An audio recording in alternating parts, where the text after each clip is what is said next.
afternoon, yeah. Hello, everyone. Hi, how are we?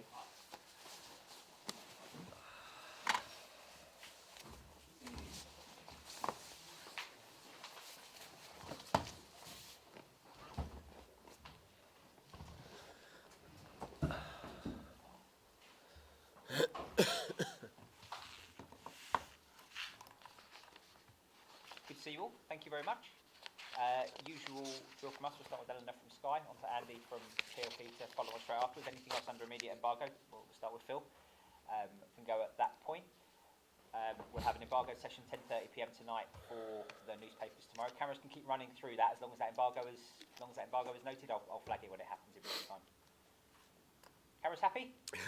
We can go with Eleanor and ready. Hi. Can I just ask if there's any team news to start with? Perfect time just before the first first question. Team news is that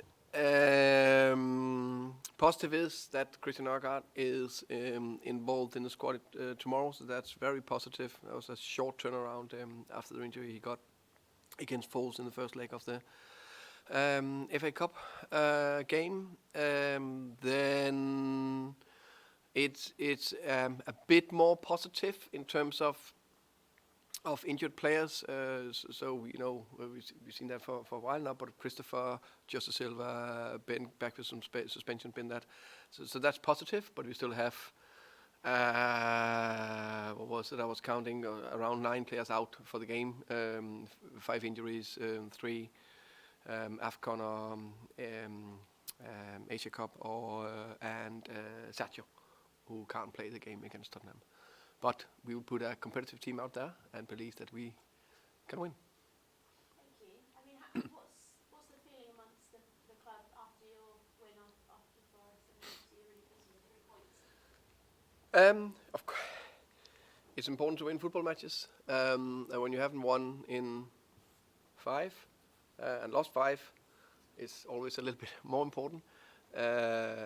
So of course, obviously, it was a big win for us in many ways. Very happy with that. The performance, as I said, was good without being through the roof. But it was good enough to win a clear win against Nottingham. So satisfied with that. And I guess, how do you use that? How do you build on that now heading to this big game tomorrow? We need to keep performing, keep doing what we think is the right way to do things. You can say play with a bit more confidence. Of course, we're going to a massive club tomorrow in a fantastic stadium against a team that I think have been looking really good this season. We met them in the first game of the season.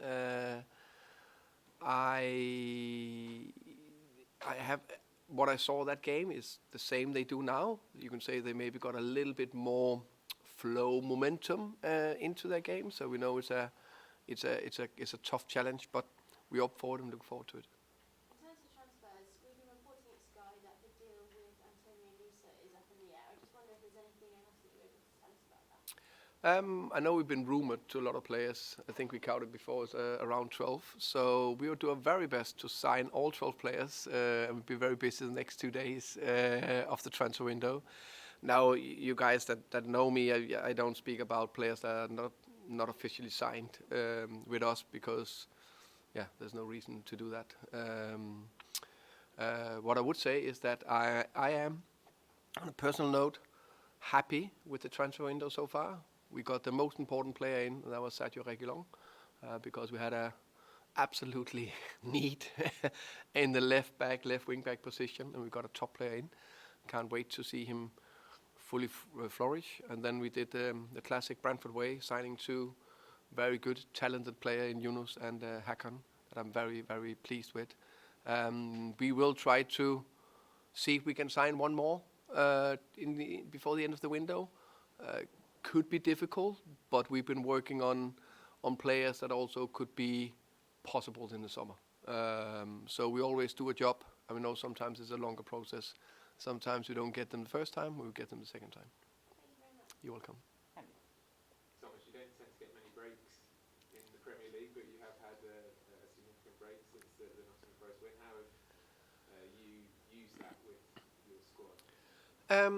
We, because of this winter break, there was a little bit. How can you say? Some clubs had in the first 1 week and then a little bit later. So this break or whatever you call it from Nottingham to now, we've been training. Very few days off. Had an in-house game as well to keep hitting the load and the big areas and the exposure that we want. So yeah, been training hard and looking forward to the game. Obviously, there's been lots of focus on Ivan Toney in the last sort of fortnight, 3 weeks, even before that. But actually, do you feel maybe Neil Maupay has been ignored by a lot of us, perhaps, in the press and his efforts recently? Yeah, potentially a little bit. I think it's natural that Ivan is the big story in many ways, but Neil deserve a lot of praise. Also said that after the Nottingham win, it's a fantastic goal. That's a really striker goal. He's scoring there in so many ways, and he's done well for us, I must say. What was it, 5 goals and 3 assists, something like that? 3 goals in the Premier League. I think all 3 assists in the Premier League. That's very impressive with the minutes. And we know some players can be fantastic some clubs and not fantastic in other clubs, and there can be various reasons to that. But I was very confident that when Neil came here, that he will be a success for us, and that he will do well. And I think he's done. And I think also he's getting slower and slower back to his high level. What things do you admire about the way Ange Postecoglou sets up his Tottenham side? And I suppose, leading on from that, what the challenges specifically you face tomorrow? I think Ange have done a good job in Tottenham in many ways. I like the offensive approach. I like the all or nothing approach as well. I think it's brave, and I think you need to be brave to create big things in many ways. So I think that looks good. No matter what style you have, no matter what you do, there's a lot of strength in what you do, and there's also some weaknesses. And of course, it's up to us to try to minimize the strength of Tottenham tomorrow, and that is a bit of their high pressure, a bit of their the way they try to dominate games, but also they try to go to breakthrough quite quick. So can we eliminate that or really keep it as a minimum? I think we'll have a good chance, and then of course it's up to us to try to explore some of the weaknesses. And we will come in there with an offensive approach as well. We know we are facing a fantastic team and club, but we know that when we are on it, we can go everywhere and win. We know Tottenham are favorites tomorrow, huge favorites, but we believe that we can do something, and that's the approach we need to come with and be brave. Just last one from me. You mentioned it's actually been quite a busy transfer window for Brentford, but actually when you look across the Premier League as a whole, it's been a much quieter January transfer window than we've seen in years gone by. Do you have any views on why that may be? Is that entirely down to financial regulations or something else?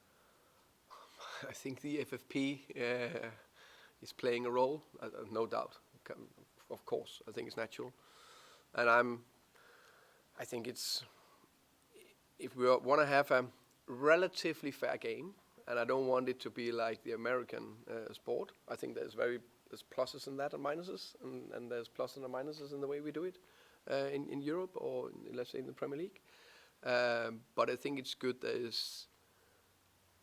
no one can put a loads of money into to one club and then have this massive advantage. We know money talks in so many ways. The good news is not the only thing. You need to also have knowledge and culture and structure and strategy and a lot of other things. But if you do all that and then the money, it's very difficult to beat them. So I think the FFP definitely play a part. I also think a natural thing, the January transfer window is normally a more quiet one and more difficult one for clubs, more expensive one, and hopefully it's because the clubs have done their great work in the summer and don't need to buy anyone else. but maybe not. Phil. Thomas, just deal with the transfer window very quickly. Last time we spoke, and hate to give you the time of question, but someone's going to see. Last time it was 99% certain that he'd be there coming at the beginning of February. Has that gone up? It must be close to 99.99 maybe. I'll be very surprised if he's not with us after the 1st of Feb. Yeah. Excellent. And in regards to the work that you're doing, or maybe doing, or Phil's doing as well behind the scenes, if there wasn't to be that extra player coming in, how happy would you be taking the group you've got into the rest of the season? If there is not coming an extra in. No one else? Yeah, happy. I'm pleased with what we have. I think the most important one was the left back. That's the clear one where we lack a player. Of course, two of our best wingers are out, and that can influence the system. So we're not as flexible. I think that's clear for everyone. Right now, we basically only have one winger in Keane. We have some that can play to the side, but and then Wissa is coming back from AFCON after he hopefully is going all the way. Him or Frank, so it'll be beautiful. I think actually they can meet in the final, can't they? I'll have a problem then. It'll be very good to get them to the final, and it'll be a positive story for them and us. But anyway, Wissa will be back and can play to the side as well. So I think we have, when everyone is back from AFCON and Asia Cup, I believe we have a strong squad. Yeah. You must get a half an hour start. Yeah, exactly. Yeah. In regards to Spurs, you said obviously that you can see even in that first game what they were doing under Ange Postecoglou. Have you seen that though develop from that first game to where they are now, even though, like so many other clubs, he's had to contend with quite a lot of injuries? Yeah. Yeah, of course there's been development, but I think the main structure and the main principles are the same. Clear the fullbacks very much inside, clear 6, clear 2, 8, 10 high, or swap with the fullbacks and the wingers high and the strike. So it's clear that he want to do that, and they also clear that they want to get down the sides and ball under. It's clear they want to press high. They got the most, I think, sprint pressing meters of in the Prem, and they are all in building up and play with risk, which I'm a big believer of. You need to take some sort of risk, because if you don't take risk, you also take risk. So in a way, I like what I see, and I think they've done well. James Maddison's back for that. He's been missing for a while. He did play in that first game of the season.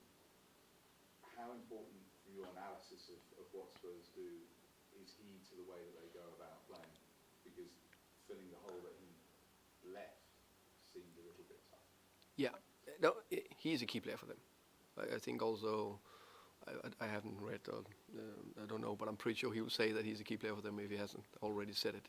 I think they are a different team with and without Maddison. I think he's been a game changer for them this season. They have a lot of other good players, Spurs. So it's not that I can't replace him, but the dynamic in the team, they just change. He's the one that can do something out of nothing with a pass, shot, cross, action. So that's a key player they got back. Perfect timing for us, but we need to find a way to close them down. And I know, obviously Andy asked you about it, there was a bit of a break actually after the Forest game. In one respect, would you prefer to play, having got that momentum booster of getting that win, actually more sooner after the Forest game? Yeah, that would be good. I don't think it's crucial that we played a game, let's say 3 days later or a week later, because you still have the feeling in the body, we still have the feeling in the squad. So as a type, I think, okay, if it's 3 days, it's 3 days, 7 days, 7 days, 10 days, 10 days, okay, get on with it, deal with it. And finally for me, sorry, it's in London, but it is at a big stadium, as you say, against a team that, you talk about, now on the fringes of the Champions League qualification. What is it about your group that seems to relish taking on the Spurs or the Arsenals or the Cities that start coming as well? What are the thoughts? Yeah, good question. I said it many times, and the good things that you guys can also see it from the outside. It's a fantastic group of players with a big togetherness, a big belief in what they're doing, and I think it's, of course, if you haven't beat any of the big ones, if you haven't performed good in any of the games against the big ones, and if it wasn't deserved when you beat them, then you probably wouldn't have the same belief. But we go into the game and believe and know that we can win. We also know that we can lose because we face a fantastic team with some fantastic players away from home. But it's fantastic feeling to go into the game with. We know we'll suffer in spells, and we need to suffer massively. But we need to suffer together and get out of the short, or hopefully short spells, or longer spells where we need to suffer, and then get spells where we are a threat the other way, or we keep the ball, or we press high. But I think, and I hope it'll be a fantastic game. Welcome. Anyone else before we go on Embargoed? Sam? I wanted to build on the Madison stuff. You played incredibly well on debut against you, and I wondered, I mean, it's been quite a while obviously, but have there been any lessons learned in terms of the way that you deal with him? We know we like to run the game in many ways, and we know we need to do our best to close him down. That of course obviously is difficult, but we need to be very aware of what he's capable of doing, and we are. That's what we are prepared for. And with the sort of Noosa deal, you're also linked with quite a few other wingers. Was that something that you identified within the squad? Was there a specific thing that you saw where it made a deal for someone like Noosa a possibility? In our squad, say. Yeah, so did you look at your squad? Because obviously you've been linked with quite a few wingers over the course of January.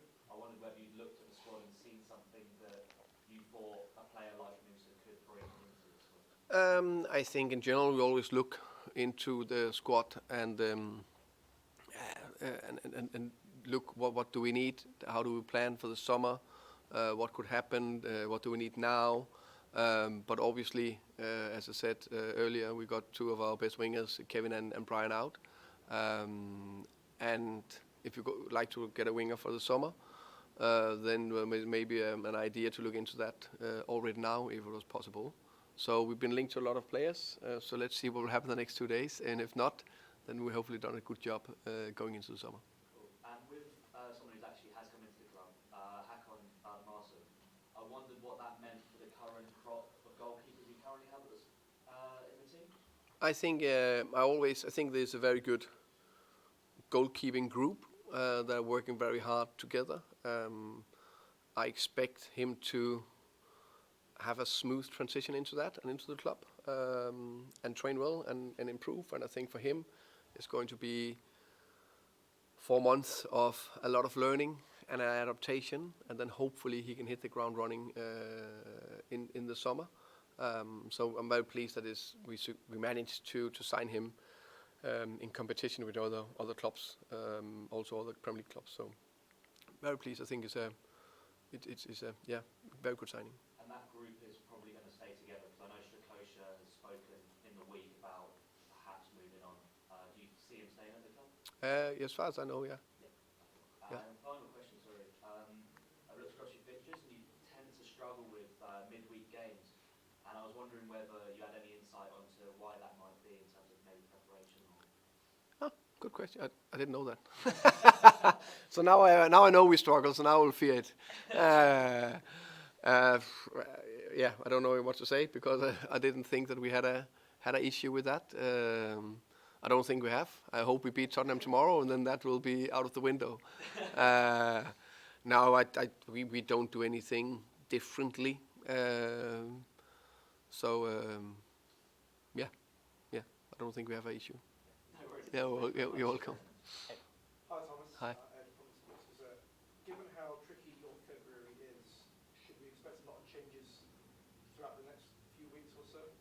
Changes in the team, or In the team, personnel, everything. First and foremost, I focus on the game tomorrow, obviously, and we need to go out and perform and hopefully get 3 points. And after that, I look into the City game.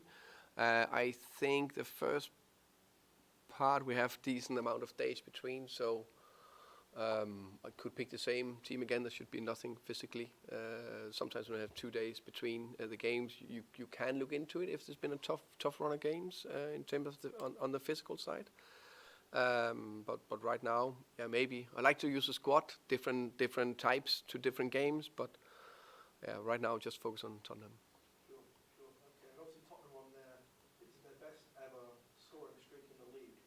Is there a specific plan to try and stop this attack tomorrow, or is it just the same old routine? We have our principles, and that in terms of defending, and we will stick to them and hope we can execute that very well, because as you said, I'm very aware of the attacking threat that Tottenham have.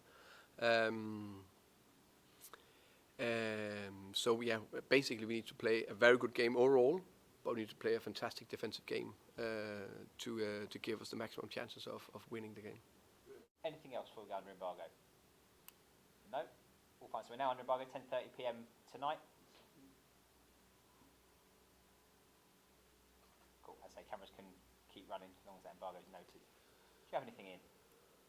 Hi, Thomas. Hi, Ian. Charlie Marston, have you signed him to be number one, or just as cover? Or he's an Icelandic international. It's obviously you spent money on collecting in the summer. Yeah. What's the thinking behind the signing? Is it just No, I think he's a very good keeper that has done very well in Sweden, in Elfsborg.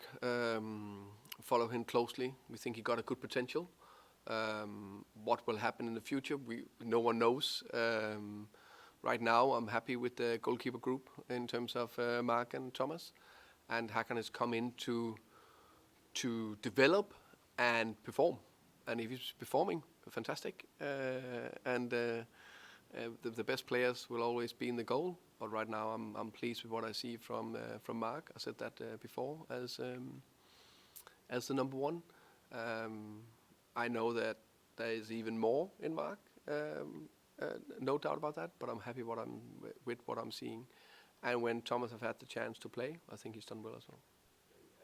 he's similar in age to Harry Balcom and Matthew. What does he mean for their future in terms of? That's always a bit of a puzzle, and I think it's good to have, what we also learn is good to have a few goalkeepers, because one of the things with goalkeepers, normally take a little bit of time before they're up, before they have the level/experience to play in the Premier League, because it's not a definite that you need to have 4 years of playing time in League whatever, 2, 1, and Championship, or play in other leagues. But there's a certain level you need to it's required to have to play in the Premier League, and sometimes that demands a few loan spells where you're playing games after games after games, and you can't say, okay, then you take this keeper, and then in 3 years' time he's ready. Then it's better to have a few that we believe in, all of them, and then it's up to all of them to perform, and let's see who'll be number 1 or 2 in the future. No, I think all 3 of them know that they need to play minutes and need to go alone to go to the next step. So I don't see that being a problem. Very young, can't play tomorrow. No, he can't play, unfortunately. Just with, how far away is Sharda? Obviously, such a long time. Is he likely to return this season? Right now he is out for still a period of time. I don't know exactly how quick he will be back. Are you anticipating you're not going to have him back in the short term? Yeah, it will not be short term. No, not be short term. Is the injury worse than you first see it? No, it's similar, but sometimes it can be a little bit steady with the progression, but it's on track. And Brian as well? Brian is progressing more positively, I would say. Always difficult to put time on it, but that's looking more positive than Kevin right now. And just with, I don't know, players you haven't signed, but players you potentially might sign, I'm not saying Lewis because you have been injured. Is it a similar thing to what Lewis Potter, that it really happened in January and then for whatever reason it didn't, and then you got him in the summer? Is that what you think? Yeah, you never know. Let's take that could be any player of the 12, as I said, that we've been linked with. But I think it's a good example to use, Keane Lewis Potter, and or Schade. We also linked with him, and we worked on him 1.5 years ago, and then we signed him a year ago in January. And you said as same with Keane, where I think it was January we were looking at him, and then we signed him in the summer. Sometimes that's the way it works. So some of the players we're working on, if it's not happening now, then we will still be interested in them in the summer. Then hopefully we can sign some players there. And just one last thing, it's much the same squad at Tottenham as from last year for you two. What's probably doing that makes things so different from what Conte was doing? I know you had some success against Conte's Tottenham. Yeah. I think it's two different type of styles, and maybe they also needed a bit of new energy. You know, I don't know exactly what Conte did good or bad. Also, I remember the first game of Conte. I think we lost that 2-0. They came flying out that game. It made it very difficult for us. So I think also he did quite a good job there. And then why it didn't work out in the end, I don't know. But we can look at Ange now and look at a team that play with energy and a positive mindset, and they are very forward thinking and going in the way they play. You're welcome. Thank you very much, everybody. We'll leave it there. Thank you very much. Just Thank you. for reporting back to Sky and PLP Desk, we're going to do Thursday afternoon for pre-Man City. If you can read that back, subject to tomorrow night, but that's the current planning for everyone's. Notes. Thank you. Thank you. Thank you, guys. Thank you. So we're then in there first, and then in the other one after. Yeah, Be about yeah. 15 minutes each. Yeah, perfect. And Rama's going to leave. Is that confirmed? That's very good. I'm pleased for him. Yeah. He needed that. Yeah. He needed that, and of course we looked at him, but we had a very exciting and love affair, me and him. I think it was done. No, don't get me wrong. I love him. I want the best for him. Yes. And if I can't give you the same, you know, when you have ultimate love, and maybe I can't do the same way. If there's younger players coming through, then it'll be different. Our relationship has grown, and maybe outgrown each other. Yeah, exactly. I always love him. I always care for him, and I hope we have a great career. But I think, you know, when you come back, it's always different. And Same with Neil. you get to turn back on. Don't I know. love him. I think it's fantastic. But we have to do it. Is it net? Yeah, it's before Should we start again the first day of the season, should we? yeah, we're better than that. Yeah, absolutely. Yeah, I think I mean, that was the first game. Money is Yeah, and you know, they scored on a quick start, and a wonder goal. Just a